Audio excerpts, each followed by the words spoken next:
अस्सलाम वालेकुम क्लास। आज के लेक्चर में हम पढ़ेंगे what is multi programmed systems. इससे प्रीवियस लेक्चर में हमने मेन फ्रेम सिस्टम्स के बारे में पढ़ा था और उसमें हमने देखा था एक simple pad system. Main frame system में 4 तरह के सिस्टम थे। एक हमारे पास सिस्टम सिंपल पैड सिस्टम था, दूसरा हमारे पास मल्टी प्रोग्राम सिस्टम था, तीसरा हमारे पास टाइम शेयरिंग था और चौथा हमारे पास टाइम शेयरिंग सिस्टम था। प्रीवियस लेक्चर में हमने सिंपल पैड सिस्टम के बारे में पढ़ लिया था। उसमें हमने ये देखा था कि एक टाइम पे एक प्रोग्राम जो है वह मेमोरी में लोड होता था। जब तक उसकी प्रोसेसिंग कंप्लीट नहीं होती थी तब तक नया प्रोसेस जो है वो मेमोरी में लोड नहीं किया जाता था। इसमें एक ड्रॉबैक था। ड्रॉबैक ये था कि रिसोर्सेज की यूटिलाइजेशन प्रॉपर नहीं होती थी। इसका क्या मतलब है? इसका मतलब ये है कि अगर सपोज़ कोई प्रोसेस इनपुट आउटपुट डिवाइसेस इस्तेमाल कर रहा होता था तो उस टाइम पे सीपीयू आइडल हो जाता था। इस वजह से रिसोर्सेज की प्रॉपर यूटिलाइजेशन नहीं होती थी सिंपल पैड सिस्टम में। तो आज जो है हम पढ़ते हैं मल्टी प्रोग्राम सिस्टम। अब मल्टी प्रोग्राम सिस्टम में क्या काम होता है, जिस तरह देखें आप यहाँ पर फिगर में कि मल्टी प्रोग्राम सिस्टम में मल्टी प्रोग्राम्स को यहाँ पर डील किया जाता है। आपको यहाँ पर एक जो इमेज नज़र आ रही है वो एक मेमोरी की इमेज है। एक हिस्से में ऑपरेटिंग सिस्टम लोड किया हुआ है, दूसरे हिस्से में यूज़र के प्रोसेसेस होते हैं। आप देखें job 1, job 2, job 3, job n तक यहाँ पर जो है जितनी कैपेसिटी मेमोरी की होगी यहाँ पर उतने ही प्रोसेसेस को जो है प्रोसेस किया जाएगा। अब देखें एक से ज़्यादा जॉब जो है वो मेमोरी में लोड हो रही हैं। तो अब यहाँ पर हम थ्योरी पढ़ लेते हैं कि बुक में क्या लिखा हुआ है। A group of jobs that are ready to be executed is called job pool. Job pool हमारे पास क्या होता है? ग्रुप ऑफ जॉब्स जिसमें एक से ज़्यादा जॉब्स होती हैं जो कि रेडी होती हैं एग्जीक्यूट होने के लिए, उसको हम कहते हैं जॉब पूल। ठीक है। Since there is more than one job that can be executed. अब चूँकि यहाँ पर एक से ज़्यादा जॉब्स होती हैं जो कि रेडी होती हैं एग्जीक्यूशन के लिए, it is possible for the operating system to make a decision.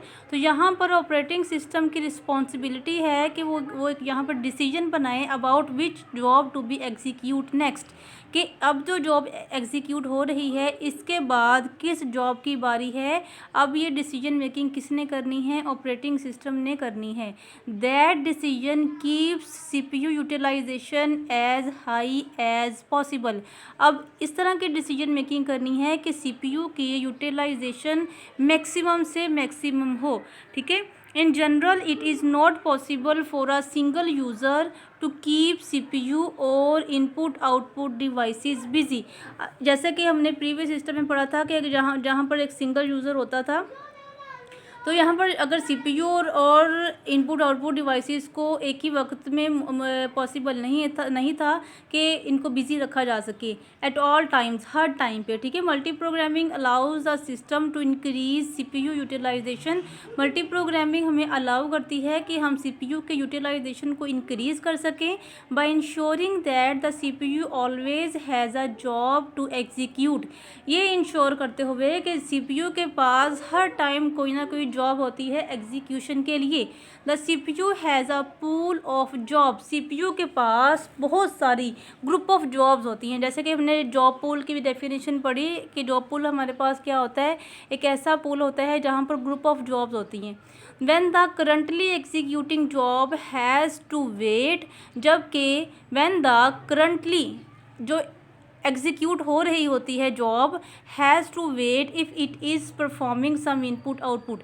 अगर सपोज़ कोई ऐसा प्रोसेस सीपीयू को इस्तेमाल कर रहा है, उसको सीपीयू के दौरान उसको इनपुट आउटपुट डिवाइसेस की ज़रूरत है, तो उस प्रोसेस को क्या किया जाएगा? सीपीयू से ले लिया जाएगा उस प्रोसेस को और इनपुट आउटपुट डिवाइसेस उसकी जो रिक्वेस्ट होती है वो फुलफ़िल करने के लिए उसको इनपुट आउटपुट डिवाइसेस के पास भेज दिया जाता है। It is removed from the CPU. अब चूँकि उस प्रोसेस को इनपुट आउटपुट डिवाइसेस की ज़रूरत है तो उसको सीपीयू से रिमूव कर दिया जाता है और उसको इनपुट आउटपुट डिवाइसेस दे दी जाती हैं और नेक्स्ट जो जॉब वेटिंग पे होती है उसको सीपीयू अलॉट कर दिया जाता है। Another job is selected. उसके बाद क्या किया जाता है? जो अगली जॉब होती है उसको सिलेक्ट किया जाता है and the CPU now executes it, और सीपीयू उसको एग्जीक्यूट करना स्टार्ट कर देता है। अब मैं इसको इस तरह से आपको समझा देती हूँ जिस तरह से फॉर एग्ज़ाम्पल एक जॉब है। देखें जॉब 1, ये इस टाइम आप समझें कि जॉब 1 चली गई है सीपीयू के पास। ठीक है। सीपीयू के पास चली गई है जॉब 1। अब सपोज़ ये CPU इसको एग्जीक्यूट कर रहा था, अब इसको एग्जीक्यूशन के दौरान किसकी ज़रूरत पड़ गई है, इनपुट आउटपुट डिवाइसेस की ज़रूरत पड़ गई है। अब यहाँ पर क्या किया जाएगा, इस जॉब को CPU के में से रिमूव कर दिया जाएगा और ये जो जॉब है किसके पास चली जाएगी, इनपुट आउटपुट डिवाइसेस के पास ये जॉब चली जाएगी। यहाँ पर इनपुट आउटपुट डिवाइसेस को इस्तेमाल करना स्टार्ट कर देगी। अब सपोज़ हम करते हैं कि जॉब 1 के बाद जॉब 2 की बारी थी CPU यूटिलाइजेशन की। अब ऑपरेटिंग सिस्टम ने डिसाइड करना है कि अब जॉब 2 जो है वो CPU के पास चला जाएगा। अब यहाँ से जॉब 2 रिमूव हो जाएगी, अब ये CPU के पास चली जाएगी और इस तरह से बारी बारी जैसे जैसे एग्जीक्यूशन कंप्लीट होती जाएगी, नई से अगली एग्जीक्यूशन जो है वो जॉब्स की होती रहेगी। This process ensures that CPU is always executing a job. ये जो प्रोसेस है ये इंश्योर किया रहता है कि CPU हर टाइम कोई ना कोई जॉब एग्जीक्यूट कर रहा है। A job if there is a job to execute, अगर कोई जॉब अवेलेबल है एग्जीक्यूशन के लिए तो यहाँ पर इंश्योर किया रहता है कि वो CPU फ्री तो नहीं है इस टाइम पे, CPU के पास कोई ना कोई जॉब है अगर किसी को एग्जीक्यूशन की ज़रूरत है। In a non multi program system, if a job had to wait for an input-output operation, CPU would also have to wait until input-output was finished। जैसे कि हमने प्रीवियस सिंपल बैच सिस्टम में देखा था कि अगर कोई प्रोसेस उसको इनपुट आउटपुट डिवाइसेस की ज़रूरत है, CPU की ज़रूरत नहीं है, तो यहाँ पर क्या था कि सिर्फ एक वक्त में एक टाइम पे एक जॉब एग्जीक्यूट होती थी। तो अगर वो उसको इनपुट आउटपुट डिवाइस चाहिए थी तो उस टाइम पे वो CPU फ्री हो जाता था, आइडल होकर बैठ जाता था। इस तरह से जो प्रोसेसेस थे उनकी प्रॉपर यूटिलाइजेशन नहीं होती थी। लेकिन यहाँ पर मल्टी प्रोग्राम सिस्टम में जो रिसोर्सेज हैं उनको प्रॉपर यूटिलाइज़ किया गया। प्रॉपर किस तरह से यूटिलाइज़ किया गया, क्योंकि यहाँ पर एक टाइम में जॉब पूल्स होती हैं, मींस एक टाइम पे बहुत सारी जॉब्स जो हैं वो जॉब पूल में लगी होती हैं। अगर सपोज़ किसी को इनपुट आउटपुट डिवाइस की ज़रूरत है तो वो इनपुट आउटपुट डिवाइसेस उसको प्रोवाइड की जाएंगी। अगर किसी प्रोसेस को, किसी जॉब को CPU की ज़रूरत है तो उसको CPU अलॉट किया जाएगा। ना तो CPU को फ्री रखा जाएगा और ना इनपुट आउटपुट डिवाइसेस को फ्री रखा जाएगा और ना ही किसी प्रोसेस की एग्जीक्यूशन जो है वो स्टॉप की जाएगी। इस तरह से प्रोसेसेस की एग्जीक्यूशन भी कंटिन्यूसली होती रहेगी और रिसोर्सेज को भी प्रॉपर यूटिलाइज़ किया जाएगा। CPU requires sophisticated data structure to implement multi-programming। अब यहाँ पर जो CPU होता है उसको एक पेचीदा किस्म के डाटा स्ट्रक्चर की ज़रूरत होती है मल्टी प्रोग्रामिंग को इम्प्लीमेंट करवाने के लिए।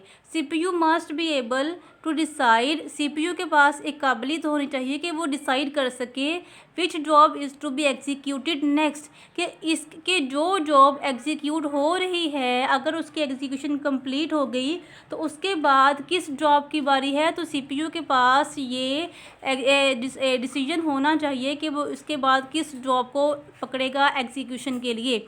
Some jobs will fit into memory at once, कुछ जॉब जो होती हैं वो छोटी होती हैं या कह लें जो मेमोरी का सेल होता है उसके साइज़ के बराबर की होती है, इस वजह से वो मेमोरी के सेल में फ़िट हो जाती हैं और एक ही सेल में फ़िट हो जाती हैं तो वो उसकी एग्जीक्यूशन जो है वो आप कह लें कि जैसे जल्दी जल्दी उसकी एग्जीक्यूशन कंप्लीट हो जाती हो। Some jobs may have to remain on disc.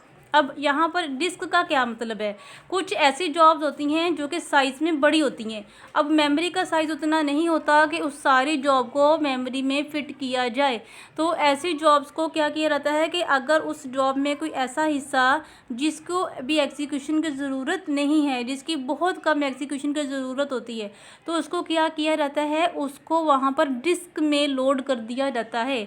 Disc अब क्या है, डिस्क यहाँ पर होता है वर्चुअल मेमोरी। अब यहाँ पर आपको वर्चुअल मेमोरी का कंसेप्ट दिया जा रहा है। वर्चुअल मेमोरी क्या होती है, देखिए वर्चुअल का मतलब है जो फिज़िकली एग्जिस्ट ना कर रही हो, फिज़िकली एग्जिस्ट ना कर रही हो लेकिन काम ऐसे ही करता है जैसे फ़िज़िकल मेमोरी करती है। ये मेमोरी को सपोर्ट करने के लिए क्या किया जाता है कि जो हार्ड डिस्क होती है उसका कुछ पोर्शन बोरो कर लिया जाता है, जिसको वर्चुअल मेमोरी का नाम दिया जाता है। कुछ ऐसे प्रोसेसेस जिनकी बहुत कम ज़रूरत होती है एग्जीक्यूशन के लिए, या ऐसे प्रोसेसेस जिनका साइज़ बहुत बड़ा होता है, मेमोरी के अंदर पूरा फिट नहीं होता, उसमें से कुछ हिस्सा वर्चुअल मेमोरी में रख दिया जाता है और कुछ हिस्सा मेमोरी में लोड कर दिया जाता है। जो हिस्सा मेमोरी में लोड किया जाता है वो सीपीयू के पास फर्दर प्रोसेसिंग के लिए चला जाता है, और जो वर्चुअल मेमोरी में होता है उसको चूँकि कम प्रोसेसिंग की ज़रूरत होती है, जब उसको एग्जीक्यूशन की ज़रूरत होगी तो उसको वर्चुअल मेमोरी से उठाकर मेमोरी में लोड किया जाएगा, फिर वो सीपीयू के पास फर्दर प्रोसेसिंग के लिए जाएगा। ठीक है, अब यहाँ पर जो डिस्क का मतलब है वो वर्चुअल मेमोरी है। वर्चुअल मेमोरी के बारे में मैंने आपको बताया कि वर्चुअल मेमोरी फिजिकली एग्जिस्ट नहीं करती, ये वर्चुअली एग्जिस्ट करती है। मींस इसको ये काम ऐसे ही करती है जैसे फिजिकल मेमोरी करती है। ठीक है,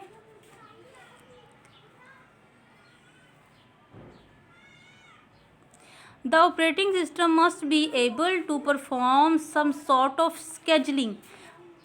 अब ऑपरेटिंग सिस्टम की ये जिम्मेदारी है कि वो जितने भी जॉब्स इस टाइम पे एग्जीक्यूशन पे लगी हुई हैं उनको शेड्यूल करे। शेड्यूल करने का मतलब है, सपोज ऐसे कह लें कि सीपीयू अगर हमारे पास एक है लेकिन जॉब्स हमारे पास 5 है। अब पांचों की पांचों जॉब्स को सीपीयू अलॉट नहीं किया जा सकता, सीपीयू एक टाइम पे सिर्फ एक जॉब को प्रोसेस करेगा। ठीक है, अब यहाँ पर जो शेड्यूलिंग का मतलब ये है, शेड्यूल बनाएगा। ऑपरेटिंग सिस्टम ने यहाँ पर एक शेड्यूल बनाना है कि पहले कौन सा प्रोसेस सीपीयू के पास आएगा, फिर उसके बाद कौन सा प्रोसेस सीपीयू के पास आएगा, उसके बाद कौन सा प्रोसेस सीपीयू के पास आएगा।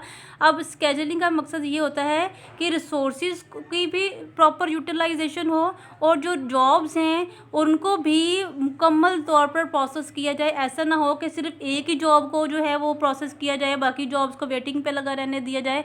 जॉब्स भी सारी की सारी जो है विद इन टाइम कंप्लीट हों और रिसोर्सेज को भी प्रॉपर यूटिलाइजेशन उनकी हो। It determines which jobs will stay on the disk. यहाँ पर डिटरमाइन किया रहता है कि कौन सी जॉब जो है वो डिस्क में पड़ी रहे, कि ऐसी जॉब जिनको एग्जीक्यूशन की बहुत कम ज़रूरत होती है उनको वो डिस्क में जो है वो थोड़ी देर के लिए स्टे करवा दिया जाता है। And which ones will be loaded into memory. और ऐसे प्रोसेसेस जिनको एग्जीक्यूशन की ज़रूरत बहुत ज़्यादा होती है या आप कह लें बार बार ज़रूरत होती है, फिर उनको मेमोरी में लोड किया जाएगा। अब आपको जैसे कि मालूम है कि जब तक कोई प्रोसेस मेमोरी में लोड नहीं होता तब तक वो सीपीयू के पास फर्दर प्रोसेसिंग के लिए नहीं जा सकता। तो ऐसे प्रोसेसेस जिनकी हमें कम ज़रूरत होती है उसको डिस्क में लोड कर देते हैं, और ऐसे प्रोसेसेस जिनकी हमें बार बार ज़रूरत पड़ती है प्रोसेसिंग के लिए, एग्जीक्यूशन के लिए, उसको हम मेमोरी में लोड करवा देते हैं। The operating system must have some form of memory management. तो ऑपरेटिंग सिस्टम के पास इस तरह के मेमोरी मैनेजमेंट होने चाहिए कि मेमोरी को भी प्रॉपर यूटिलाइज़ किया जाए, रिसोर्सेज को भी प्रॉपर यूटिलाइज़ किया जाए, और जो जॉब्स हमारे पास आई हुई हैं उसको भी उनकी भी एग्जीक्यूशन कंप्लीट की जाए। Memory management is use to keep track of which jobs are stored where and how much space is available. Memory management में इस बात का ख़ास ख्याल रखा जाता है कि कौन सी जॉब को कहाँ लोड करना है, और जॉब की कितनी स्पेस है और मेमोरी की कितनी स्पेस है, क्या यहाँ पर इसको मैनेज किया जा सकता है या नहीं। ये सारी मैनेजमेंट किसने करनी होती है? ये सारी मैनेजमेंट ऑपरेटिंग सिस्टम ने करनी होती है। Sometimes there may be many jobs that can run at any one time. अब यहाँ पर बहुत सारी जॉब्स ऐसी हो सकती हैं that can run at any one time, कि वो किसी भी टाइम पर एग्जीक्यूट हो सकती हैं। The interaction between jobs must be controlled. अब जो है सपोज़ एक टाइम पे मेमोरी में 4-5 जॉब्स लगी हुई हैं, तो ऐसा ना हो कि उन जॉब्स का डाटा, एक जॉब का डाटा दूसरी जॉब में मिक्स हो जाए, दूसरी जॉब का डाटा तीसरी में मिक्स हो जाए। तो यहाँ पर मेमोरी मैनेजमेंट में वहाँ पर सिक्योरिटी का भी ख्याल रखा जाता है कि इनके दरमियान इंट्रैक्शन ना हो जाए, जॉब्स के दरमियान, और जॉब्स का जो डाटा है एक जॉब का डाटा दूसरे जॉब के डाटा में इन्वॉल्व ना हो जाए। In general one job should not be able to manipulate the data और program code of another job. यहाँ पर जो है इसी बात को दोबारा से दोहराया जा रहा है कि अगर सपोज़ एक जॉब है वो दूसरी जॉब का डाटा इन्वॉल्व ना कर ले, दूसरी जॉब जो है पहले वाली जॉब के साथ इन्वॉल्व ना हो जाए, तो यहाँ पर इन जॉब्स के दरमियान भी सिक्योरिटी का ख़ास ख्याल रखा जाता है और मेमोरी की मैनेजमेंट का भी ख़ास ख्याल रखा जाता है। ये सारे काम किसने करने होते हैं? ऑपरेटिंग सिस्टम ने ये सारे काम सर अंजाम देने होते हैं। ठीक है, तो ये था हमारा आज का लेक्चर, जिसमें हमने ये मल्टी प्रोग्रामिंग के सिस्टम के बारे में पढ़ा। जैसे कि इसका नाम ही मल्टी प्रोग्राम्ड सिस्टम है कि मेमोरी में जो है एक टाइम पे एक से ज़्यादा जॉब्स लोड होती हैं, और जिस टाइम पे जो एक दफ़ा सपोज़ कोई सीपीयू के पास जॉब चली गई है, उसको कितना टाइम सीपीयू के पास रखा जाएगा। अगर उसको सपोज़ इनपुट आउटपुट डिवाइसेस की ज़रूरत है तो उसको इनपुट आउटपुट डिवाइसेस दी जाएं, और उसके बाद अगर सीपीयू फ्री नहीं बिठाना, सीपीयू को फ्री नहीं बिठाना, सीपीयू के पास कोई ना कोई जॉब होनी चाहिए। अगर किसी जॉब को सीपीयू की ज़रूरत है तो यहाँ पर रिसोर्सेज को भी प्रॉपर यूटिलाइज़ किया जाए, और प्रोसेसेस की भी जो है प्रोसेसिंग कंप्लीट की जाए, विद इन टाइम की जाए। और इस तरह से ये सारी मैनेजमेंट किसने करनी होती है? ऑपरेटिंग सिस्टम ने करनी होती है। मेमोरी को भी मैनेज ऑपरेटिंग सिस्टम ने करना होता है। और यहाँ पर मैंने आपको वर्चुअल मेमोरी का कंसेप्ट दिया। वर्चुअल मेमोरी क्या होती है कि हार्ड डिस्क में से थोड़ा सा पोर्शन हम उधार ले लेते हैं, जिसको हम वर्चुअल मेमोरी का as a virtual memory use कर रहे होते हैं। तो ऐसे प्रोसेसेस जिनकी हमें बहुत कम ज़रूरत होती है, या ऐसे प्रोसेसेस जो कि साइज़ में बड़े होते हैं, उनको हम क्या करते हैं, मेमोरी में, वर्चुअल मेमोरी में लोड करवा देते हैं। ठीक है, फिर जब हमें ज़रूरत होती है उसको वर्चुअल मेमोरी से दोबारा से उसको मेमोरी में लोड करवा देते हैं, और उसको हम फर्दर प्रोसेसिंग के लिए सीपीयू के पास भेज देते हैं। तो ये था हमारा आज का लेक्चर। आई होप कि आपको बहुत अच्छी तरीके से समझ आई हो। अगर किसी चीज़ की समझ नहीं आई तो आप मुझसे पूछ लीजिएगा। दुआ में याद रखिएगा। Take care. अल्लाह हाफिज़।